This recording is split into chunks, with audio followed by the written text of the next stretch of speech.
Word of the day: hypochondriasis, a mental condition which is characterized by extreme fear of a serious illness, although you do not have that illness because you have been tested to be negative. Hello guys, my name is Mike, and if this is your first time coming across this channel, make sure you sanitize whatever device you're using now, and also sanitize your hands. Click that subscribe button and hit the bell icon, because I post new videos every week and I don't want you to miss out.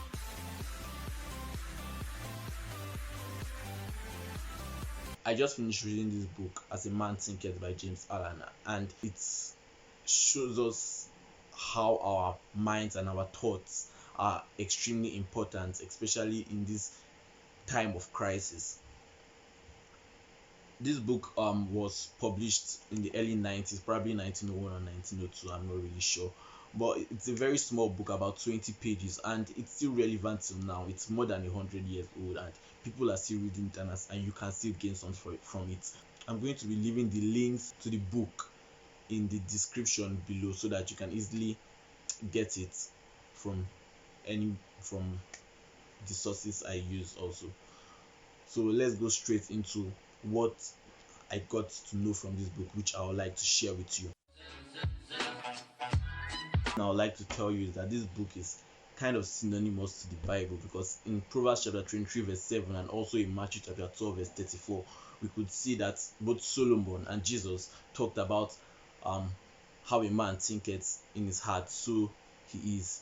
So you see, this book, now to the book, the first thing I like to tell you is that the book linked our thoughts to our destinies. You might be wondering how. So let me tell you, this is a rule. A thought would reap an action, and each action builds up to become a habit. Your habits, collection of habits, will become your character, and your character would surely either make you make your destiny or mar your destiny. I hope you're getting me. So you see, every thought is very important, and you know the wonderful thing about this thought is that you have the power to control it. I have the power to control my thoughts. Man is known as the master of his thoughts. No one else is controlling our thoughts. Don't think anyone is controlling your thoughts. You are the one who is controlling your thoughts. The second thing I want you to know is the effect of your thoughts on circumstances. You see, he said in the book, man's mind is likened to a garden, and if you notice, a garden is where you plant like your little trees, your little shrubs, your little vegetables and all, and you're expecting to reap what you planted.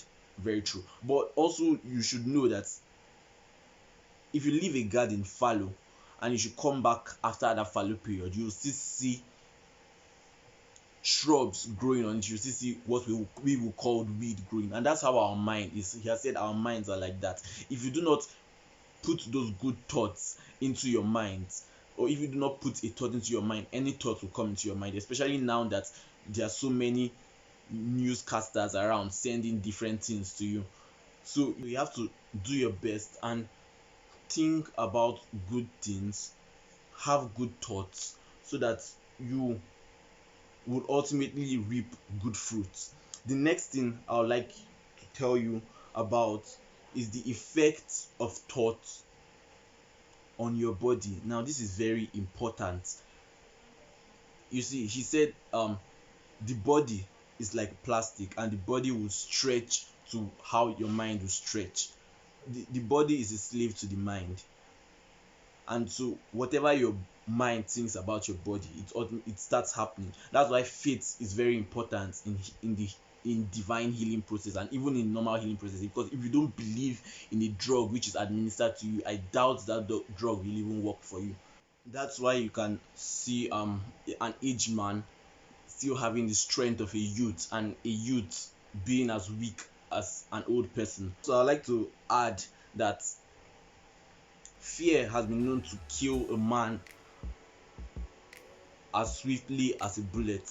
This is, fear kills a lot. Fear kills dreams. Fear can even cripple your health. If you are so afraid of this pandemic happening right now, many other things can develop if you're hypertensive, you can have high blood pressure leading to other things, and sort of. So at this moment, this is not time for you to panic.